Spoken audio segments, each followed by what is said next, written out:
nakikita. Yung? Ikaw? Oo, ang Sa dilim. cellphone mo eh. Good morning. It's ano na? March 29, 2025. So, maaga kami nga alis. 5, magsi-6. Dahil schedule ko ngayon magpa-lab. Pakuha ng ihe, dugo, kung ano-ano. Sinisikmura na nga ako. So, papunta kami sa may Marikina sa high precision. Doon ako magpapalab. Kaming dalawa lang. May hindi nakikita. So, yun, madilim pa sa labas.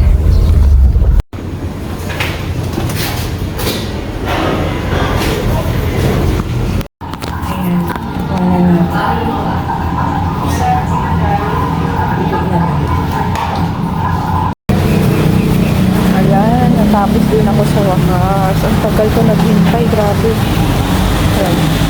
Maya na ang kwento. Puntaan ko na si Dalton, nagugutom na kami. So, ayun na nga, tapos na ako. Grabe, ang tagal. Ano oras ay nandito? Magsi-6? 5:30. Ganon. Tapos akala ko naman, pag akyat ko, ako yung pang-ilan. Kasi dati, kami ni Meg, yung sinasamahan ko siya, ganon. Kami agad. Ngayon, Diyos ko po, ang dami. Tapos, imbis na kuhanan na ako, ginawa ng dugo, hinahintay pa ako hanggang 8 o'clock. Bali, 10 hours yung fasting na nangyari sa akin. Alam mo yung, dighay na ako ng dighay.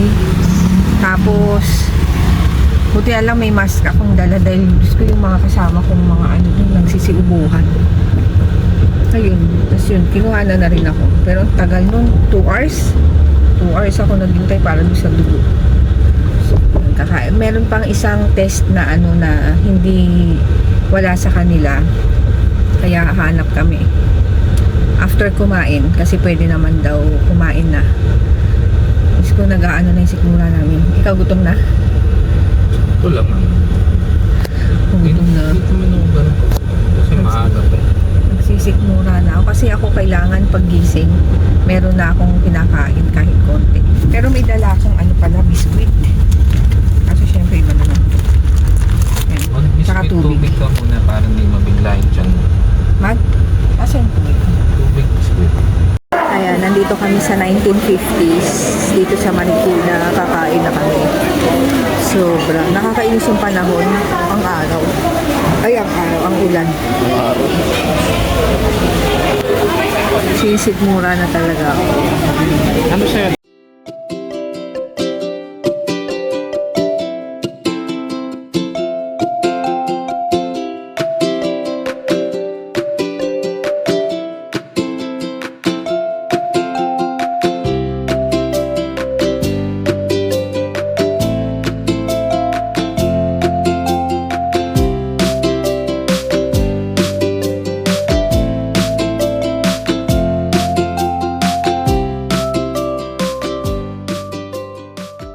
Dito ako nagpaano sa Angel Tech.